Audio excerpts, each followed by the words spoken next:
I'm Robert Parker. I'm the CEO of Holborn Assets, a company that I started 20 years ago, and we're here in sunny Dubai.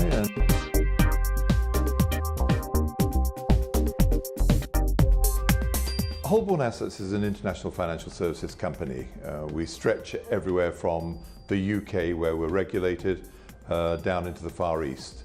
Our primary centre of operation is here in Dubai, in the Middle East. It's where we started 20 years ago. It started from a management buyout of a company called Finexco, which was owned by Old Mutual, and it's grown. It's grown with really Dubai. As Dubai grew, we caught the upwave, and today we have over 120 advisors, billion assets under management, and 420 staff in total.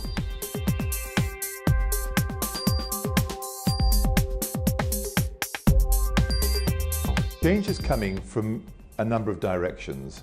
It's coming from here in the Middle East, it's coming from Europe, it's coming from the UK, and we're seeing the impact in really today in three areas. One is the Isle of Man are bringing out a whole stack of regulations, and they are going to impact here, and I'll come back to that in a moment. Two, there is the regulation that's happening across the Western world. We're seeing that with MiFID II in January. We've seen it with RDR in the UK, and that's also having an impact across the globe. It's happened in Australia, in South Africa, and the States. And the third thing is what's actually happening here in a frontier market. So I'm going to miss the middle one because that's just the impact of global regulation, RDR type regulation. That is not happening here in the Middle East at all. So let me come back to the other two, the two that are going to have an impact, Isle of Man and here in the Middle East. I believe that the Isle of Man regulation is going to have more profound impact on brokers like ourselves than the local regulation. And the reason for that is really that when you have to have regulation, you need to have a political will, and you need to have a media will. The media have to support regulation, the political will has got to be there, and it's got to be specifically to affect a marketplace. The Isle of Man have got pressure on them to bring themselves up to a strong financial services regulated body, and they're bringing in two important things. One is commission declaration, and that is point of sale, declaring to your client the commissions that are being earned. Number two, the product providers are having to be more aware of the people who are bringing business to them and doing due diligence on those companies. I believe that second thing is going to be the one that impacts greatly in the market. If you're a 2-man, a 10-man broker, if you are hanging in there by your fingernails, you're going to find it difficult to find product providers giving you terms in the future. So, commission declaration, key information from brokers so that they declare whether they are competent, and then we have the local regulation.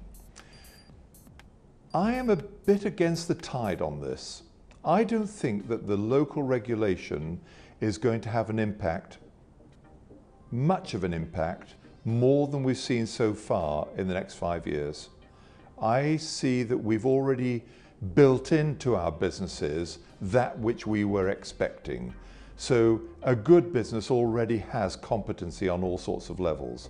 Compliance is good, new business inspection is good, the way we treat our customers fairly, all of those things are already built in to our business model.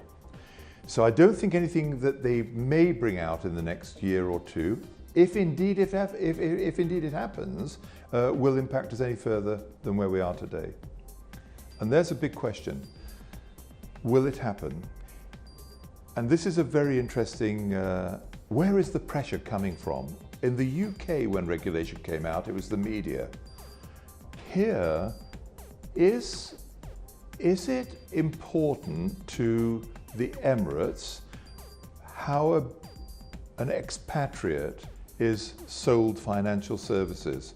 Where is the pressure coming from? And I think there are bigger pressures that come from externally that defray those pressures. Let me give you an example. If you have an insurance company here, almost certainly an Emirati will own that. So he will have an interest in the way that the regulation unfolds here. And it's a 10-to-1 general business to life business ratio. The general business is dictating regulation. And I think it's 2 to 3, maybe even 4 years away before you start to see any impact here. That's my view.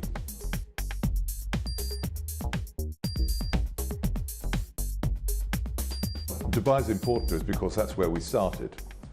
It's our mothership. This is where, up until really 5 years ago, all our operations were here in Dubai. And when we talk in Dubai, of course, we're talking about really the UAE and in a sense the GCC. We're talking about the Middle East. And I think, as we all know, Dubai has been the miracle of the 21st century. It has been an outstanding success story. The leaders in the UAE, specifically here in Dubai, and what they have done is simply remarkable. Their vision is incredible. And all we have done, as I said earlier, is we've caught the upwave. Dubai is an amazing city to work from. It works very, very well. If you wanted to set up a company, you can do it within a matter of 3 or 4 days. You want to get in with the transport, Emirates Airlines, 187 destinations. Within 4.5 hours, you've got a massive marketplace to go. It's an exciting central hub from the world, and it's just going to get bigger and bigger and better and better. And I think in terms of our global reach, I think you can look at Tokyo, you can look at Hong Kong, you can look at Singapore, you can look at London, you can look at New York, but you better also be looking at Dubai in the next 20 to 25 years. It is going to be an amazing success story. It is already. So for us, that's why it's important.